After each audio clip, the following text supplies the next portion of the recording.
Cuma perlu diperhatikan bahwa pemberian protein itu tidak boleh lebih dari 45% dari seluruh total kadar pakan.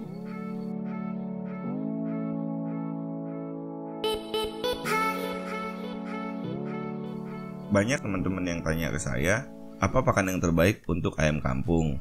Saat awal budidaya, mereka coba-coba dengan menggunakan pakan pabrikan seperti pakan ayam broiler atau ayam ras. Hasilnya tekor atau kos atau pengeluaran pakan terlalu tinggi. Mereka coba pakan ayam petelur, nggak cocok. Mereka coba-coba cari-cari di blog, di YouTube, di video-video pembuatan pakan. Ternyata hasilnya tidak sesuai dengan ekspektasi. Mungkin pengeluaran pakannya murah, tapi hasil akhirnya biaya keluar tapi bobot tidak meningkat. Ada yang bobotnya tinggi tapi costnya tinggi juga. Ada yang bobot dagingnya tidak meningkat tapi bulunya banyak. Sebetulnya gimana pakan yang terbaik untuk ayam kampung itu? Teman-teman mesti paham dulu bahwa ayam membutuhkan nutrisi yang lengkap untuk menambah bobot badannya. Di antara semua nutrisi itu, ada beberapa nutrisi yang memang sangat dibutuhkan oleh unggas, terutama ayam dan itik untuk menambah berat badan secara signifikan. Yang pertama adalah protein. Protein bisa berupa protein hewani maupun protein nabati. Kalau teman-teman beli pakan pabrikan, biasanya di karungnya itu sudah tertulis kadar protein sekian persen, kadar ini sekian persen, kadar ini sekian persen. Yang kedua adalah energi untuk menghangatkan tubuh ayam seperti karbohidrat, lemak, magnesium, kalium, dan kalsium. Semua unsur itu harus balance dulu, harus imbang dulu gitu. Nah memang betul, semua unsur itu adanya di pakan pabrikan. Cuma kalau kita tetap terus menggunakan pakan pabrikan ya tekor kan, urusannya amsyong. Ganti kadar proteinnya dengan unsur yang lain, tapi yang mengandung protein yang sama. Kita mengadakan perbandingan bahan lain yang mengandung unsur protein sama. Contoh misalnya gini, kebanyakan orang menggunakan tepung ikan untuk meningkatkan kadar protein. Kalau di tempat teman-teman atau rekan-rekan banyak ikan, ya teman-teman atau rekan-rekan bisa menggunakan olahan ikan. Atau misalnya kalau teman-teman dekat di pasar dan banyak limbah ikan asin, ya teman-teman bisa menggunakan olahan limbah ikan asin. Kalau memang teman-teman susah mendapatkan ikan asin, mendapatkan tepung ikan, teman-teman bisa menggunakan maggot BASF. Maggot BASF juga mengandung protein yang sangat tinggi, tidak kalah dengan tepung ikan. Nah, teman-teman bisa budidaya itu. Kalau susah juga maggot BASF, teman-teman bisa beralih ke protein nabati seperti Azolla microphylla, Lemna, Wolffia.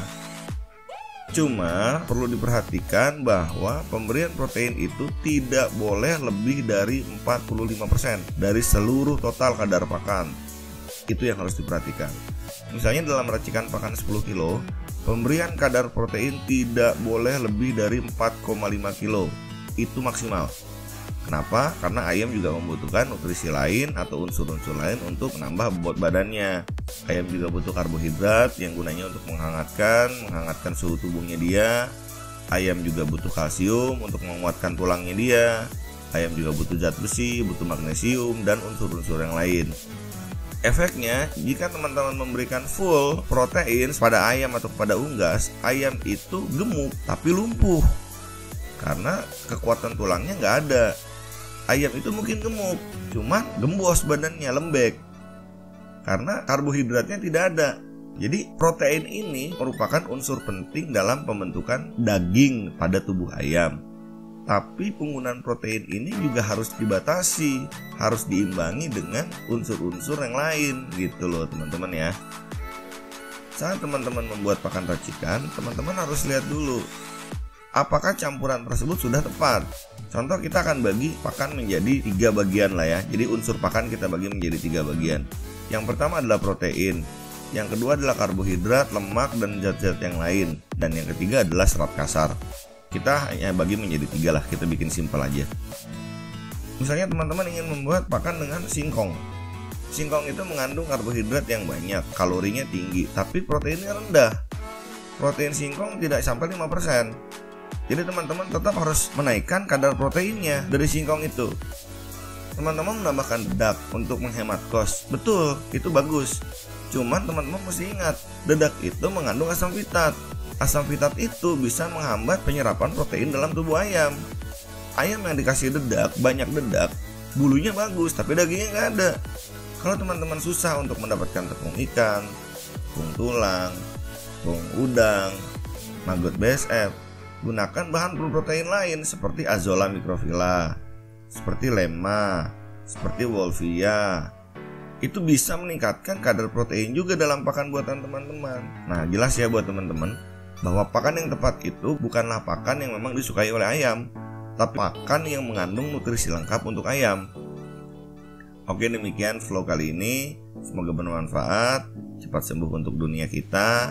Salam sehat, salam ternak. Assalamualaikum warahmatullahi wabarakatuh.